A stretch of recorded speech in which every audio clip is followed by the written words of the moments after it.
大家好，我是邱平。我今天来到了福建的大山当中。我们之前去云贵川，可以发现那边的山特别高，特别多。其实来到了福建呢，这边的山也很多。我是第一次来福建。我们在云贵川还有陕西那些大山深处看到了很多三线工厂。其实，在福建也有一些三线工厂，只不过呢，它这个是叫做小三线。而在云贵川那些就叫大三线工厂。说到三线工厂，可能大家首先想到的就是兵工厂。那么今天我们就是来到了一个废弃的兵工厂，代号051。这个地方占地面积大概162亩，全部的建筑大概有100多栋，其实相当于是一个小城镇。在这个地方，你能看到外面城镇上面所能看到的任何东西，食堂、学校、电影院、商店、办公楼、宿舍，全部都有。相当于就是一个压缩型的小镇。在这里最辉煌的时候，大概有上万人在这里工作生活。这个兵工厂在上个世纪70年代初建成，在上个世纪90年代左右搬迁走了，如今只剩下一些废弃的建筑能够见证当年的繁华，当年的辉煌。现在我们去里面走一走。我现在已经来到了这个里面了，这一块主要是生活区。一般这种大型的三线工厂，生活区跟厂区都是分开的。生活区啊，它也有区分，有单身职工宿舍，有带家属的职工宿舍。如今这里基本上变成养殖场了，因为废弃了，就有很多人来这里养东西。我已经看到好几批羊了，养了多少只羊？这么多啊！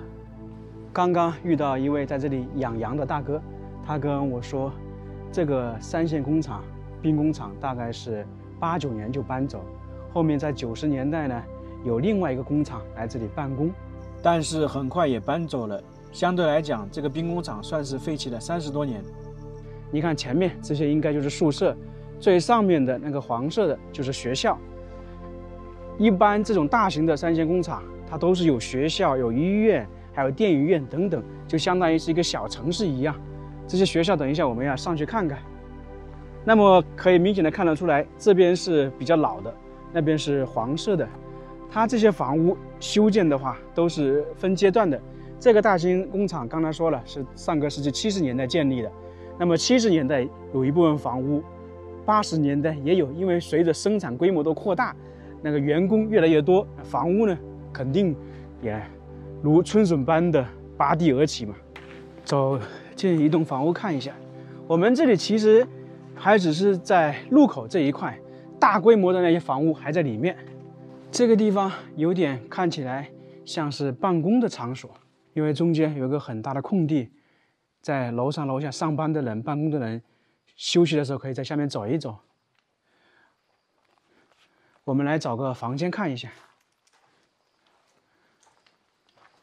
不过我有点疑问，不知道这里是不是单身职工宿舍？看一下，这个房间不大。我刚刚有想是单身职工宿舍，但是看了一下整体的环境不像，因为这里没有洗漱的。职工宿舍它肯定是有洗漱的，在上个世纪70、80年代，房间是没有自来水嘛，基本上是在这样的前面一排。等一下我们去生活区应该能看得到，而这里是没有的。还有呢，看这些房屋应该也能看得出来，因为如果是职工宿舍的话，它是整个这样一排过去的。走到这个地方又听到水声了。我们也说过好多次，从古至今建村建城都是要靠近水源。你特别是在西北那些地方，为什么那些建筑、那些城市都废弃了？就是因为水资源枯竭，变成了泥沙或者荒漠，那城市自然就消失了。而在南方，你只要看到有河流的旁边，那城市就非常多。典型的就是黄河流域、长江流域，这个都是我们中国的母亲河。那么在长江和黄河流域呢，都诞生了很多文明，同时呢，也留下了很多文化故事、历史遗迹。我们往这边走，现在都是杂草丛生，废弃的不成样子了。那么这边才是真正的生活区了。基本上每个屋子前面都有那个水池，而且这种好像是套房一样，就是一室一厅，我们过去看看。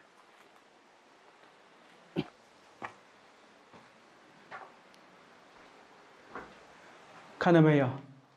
这个就是一家人居住的。我还发现一点，这里应该不光是家属，很有可能是领导居住的，因为每个房间它这里都有楼梯上去，那等于是套房复式一样的，看到没有？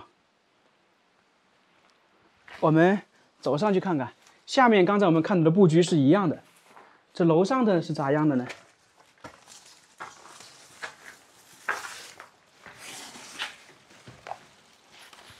跟刚才的布局差不多，那等于是楼上楼下3房1厅的感觉。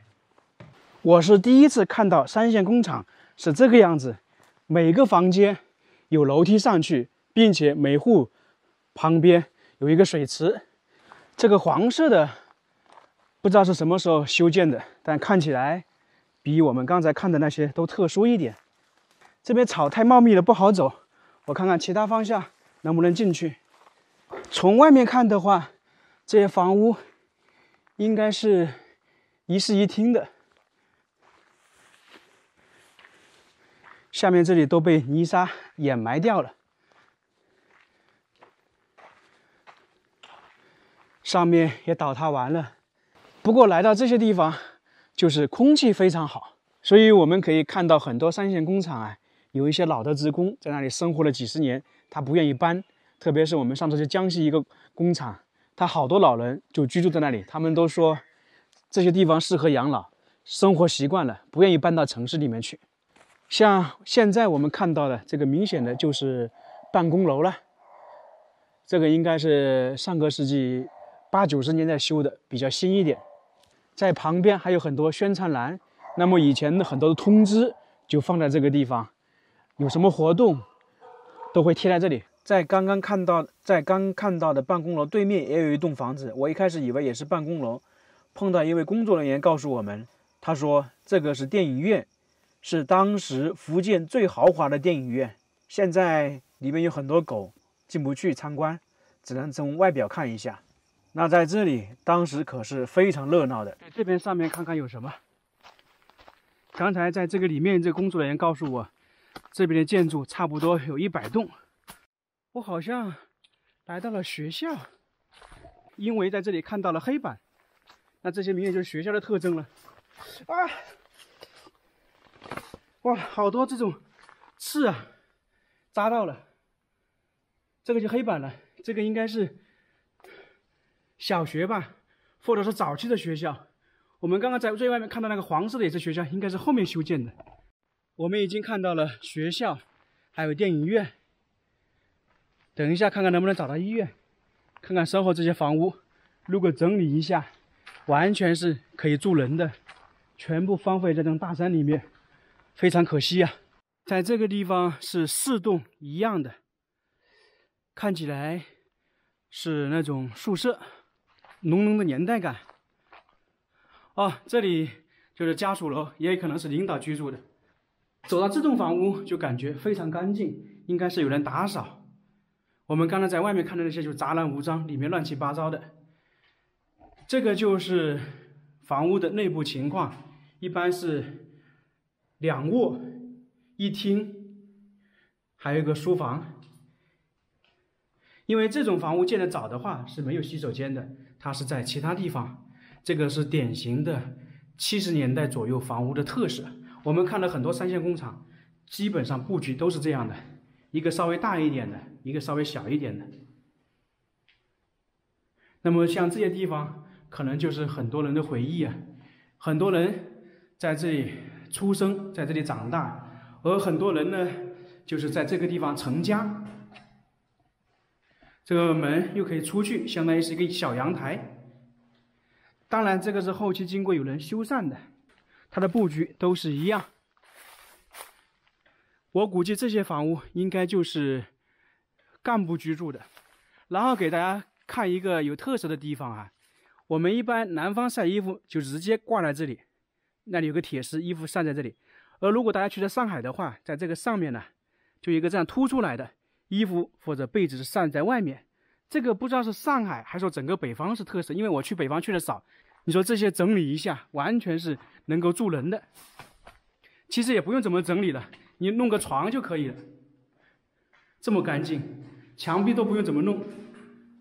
我们经常会开玩笑说，这些房屋，假如说白送你一套，你住不住？可能很多人的老小区，它的房屋都还没这么好。我特别喜欢住在这样的小区里面呢，因为它房屋不高，然后周边的空隙很大，你下个楼散散步都很好。你如果是高楼的话，就麻烦一点。但是现在这样类型的小区是比较少了。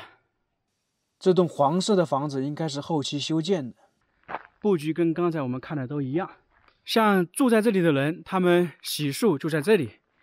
三线工厂，他们基本上不用在房间做饭，也相当于是没有厨房，因为都是吃食堂嘛，这个大家都应该见过。这几栋算是家属楼，但是不是领导居住的呢？我们不得而知，只是看起来这个房屋比较精致。上面是我们刚刚看到的家属楼，这旁边这些房屋呢，大家应该猜得出来，这个就是食堂。因为家属的话，包括职工，他们住宿的地方一定是有食堂的，这样就是吃饭方便。这个食堂还挺大的，应该当时这个三线工厂里面食堂会有比较多，分了区域的，就跟现在大学一样，有1食堂、2食堂等等。越往里面走，房屋就不一样了。这边应该属于仓库和厂房这一类的，这里写了一个展示厅，我估计是三线工厂搬走之后，后期的企业弄的一个展示。这栋房屋大家有知道是干嘛的吧？感觉有点像大礼堂一样。在这里现在其实已经开发成景区了，我也是看到宣传才过来的。